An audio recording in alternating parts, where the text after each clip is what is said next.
Alors, maintenant que l'on sait combien de commandes il faut passer idéalement pour minimiser le coût total de stockage, on va essayer de répondre à la question suivante. Quand faut-il passer commande? Alors, pour répondre à cette question, l'entreprise doit tenir compte de ce qu'on appelle le stock minimum et le stock de sécurité. Alors là, j'ai laissé un espace vierge pour rien, il n'y a rien à noter ici. C'est juste une erreur de ma part. Alors, donc il faut tenir compte du stock minimum et du stock de sécurité. On va commencer par le stock minimum. J'ai noté en caractère gras parce que bien sûr c'est à retenir. Le stock minimum, c'est quoi? C'est le stock qui va permettre à l'entreprise de faire face à la consommation pendant le délai de livraison. En effet, l'entreprise ne peut pas se permettre d'attendre d'être à zéro pour passer commande. Pourquoi? Parce qu'il y a un délai de livraison plus ou moins long. Donc l'entreprise doit passer commande en tenant compte de ce délai de livraison. Elle doit passer commande quand il lui reste en stock ce dont elle a besoin pendant le délai de livraison. C'est ce qu'on appelle le stock minimum. Prenons un exemple. Imaginons que l'entreprise ait prévu une consommation de 6 000 en 6 mois. Vous remarquerez à nouveau que je n'ai pas mis d'unité pour grand C qui peut être exprimée en quantité ou en valeur. 6 000 en 6 mois avec un délai de livraison prévu de 2 mois.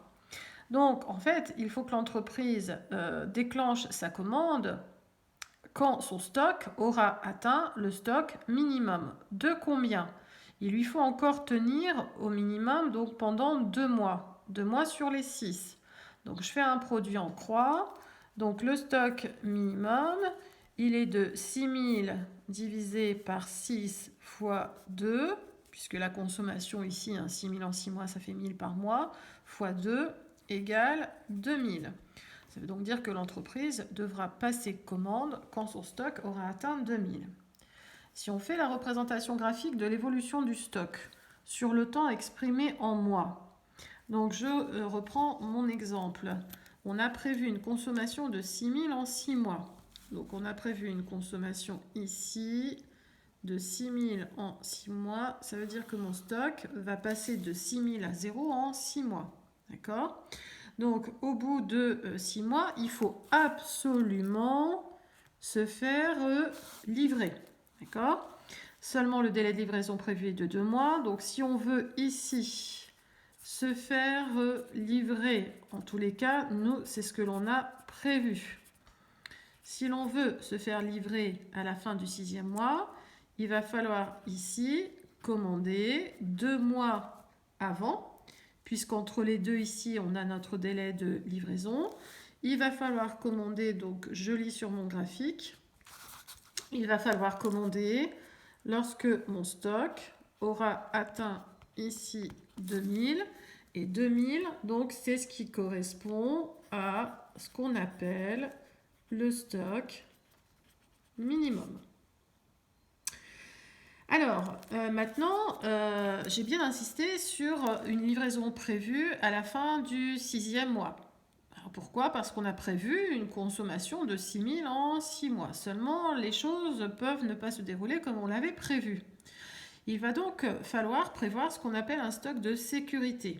Définition du stock de sécurité en caractère gras. Donc c'est le stock qui va nous permettre d'éviter la rupture de stock en cas de surconsommation ou en cas de retard de livraison. En cas de surconsommation, nous on a prévu 6000 en 6 mois. Mais peut-être que la consommation ne sera pas celle que l'on avait prévue et peut-être qu'elle va être accélérée.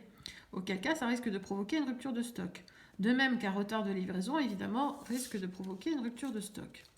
Alors, prenons deux hypothèses. On va prendre le même énoncé que précédemment, mais en réalité, on va imaginer que la consommation, a été de 6000, non pas en 6 mois, mais 6000 en 4 mois. Regardez ce qui se passe.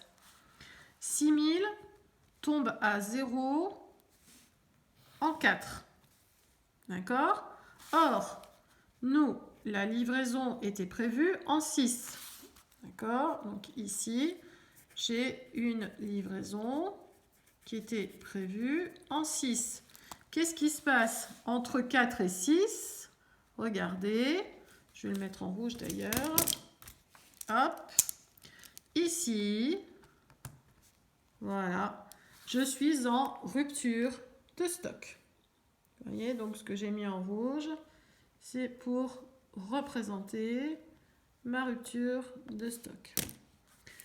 Hypothèse numéro 2. Retard de livraison. Tout s'est passé comme prévu. Les 6000 tombent bien à 0 en 6. D'accord? Moi, j'avais prévu d'être livré en 6. Ben oui, mais je ne suis pas livrée. En fait, la livraison a réellement lieu en 7, avec un retard de 1 mois. Qu'est-ce qui se passe entre 6 et 7? En rouge, je suis en rupture de stock. Donc ici, je vais indiquer une livraison prévue. Et là, une livraison réelle. Et entre les deux en rouge, ma rupture de stock. Bien.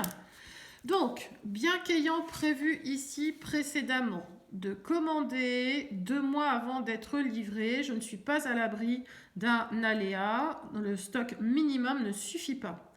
En plus du stock minimum, il faut prévoir un stock de sécurité. Le stock minimum, on a déterminé son niveau mathématiquement et par le graphique. Le stock de sécurité, ne comptez pas sur moi pour vous montrer comment le déterminer. C'est impossible. Le stock de sécurité va être déterminé de façon arbitraire. Alors, il va dépendre de quoi? Il va dépendre déjà de la probabilité de surconsommation. Est-ce qu'on a déjà eu, dans les cas précédents, des cas de surconsommation ou pas? Du risque que le fournisseur ne respecte pas le délai de livraison. On peut avoir des fournisseurs qui sont plus ou moins respectueux des délais de livraison. Après tout, est-ce qu'une rupture de stock, c'est si grave que ça? On peut peut-être prendre le risque d'une rupture de stock. Ou au contraire, on sait pertinemment que pour ce produit-là, il faut éviter une rupture de stock. C'est stratégique pour l'entreprise. Auquel cas, on prévoira bien sûr un stock de sécurité plus conséquent. Et puis, cette décision va être prise par un gestionnaire qui peut être plus ou moins pessimiste, plus ou moins optimiste. Donc, c'est le gestionnaire qui, de toute façon, prendra la décision finale. Donc, tout dépend aussi du tempérament du gestionnaire. Et le gestionnaire, aujourd'hui, c'est moi. Et moi, j'ai décidé que mon stock de sécurité serait fixé à 1000. Alors, regardez ce que devient mon graphique. Donc, ici, mon stock de sécurité est de 1000. Donc, je vais tracer un trait parallèle à l'axe des abscisses, voilà, pour indiquer ici mon stock de sécurité. Donc 1000 ici, c'est mon stock de sécurité dans lequel, si tout va bien, je ne devrais pas puiser. D'accord? J'ai prévu que les 6000 partiraient en 6 mois. Alors, du coup, ici, je ne vais pas partir de 6 sur mon graphique, mais de 6 plus 1, 7, puisque j'ai un stock de sécurité de 1000 en principe. Hein, d'accord? Donc, au départ, mon stock, il est de 1000 plus les 6000 qui vont s'écouler en 6 mois. Mais quand ils vont s'écouler en 6 mois, de 7000, je ne vais pas passer à 0. De 7000, je vais retomber, en principe, hein, à 1000. Donc, je vais écouler 6000 en 6 mois. D'accord? Alors, ainsi, qu'est-ce qui va se passer à la fin du 6e mois? Normalement, j'ai prévu d'être livré. J'ai prévu de commander 2 mois avant la livraison. Donc, ici, hein, j'aurai la commande. Là, j'aurai la livraison. Et lisons sur le graphique à quel niveau ça correspond. Quand je vais lire sur mon graphique, voilà. Ici, je vais devoir déclencher la commande pour avoir une livraison prévue 2 mois plus tard. Je vais déclencher ma commande lorsque mon stock aura atteint le niveau de 3000. Et ce niveau de 3000 porte un nom. C'est ce qu'on appelle le stock d'alerte. Pourquoi le stock d'alerte? Eh bien parce qu'il est composé du stock de sécurité, de 1000, et ici d'un stock de 3000 moins 1000 qui est égal à 2000, qui correspond à mon stock minimum. 2000, souvenez-vous, c'est ce qui permet de tenir pendant le délai de livraison.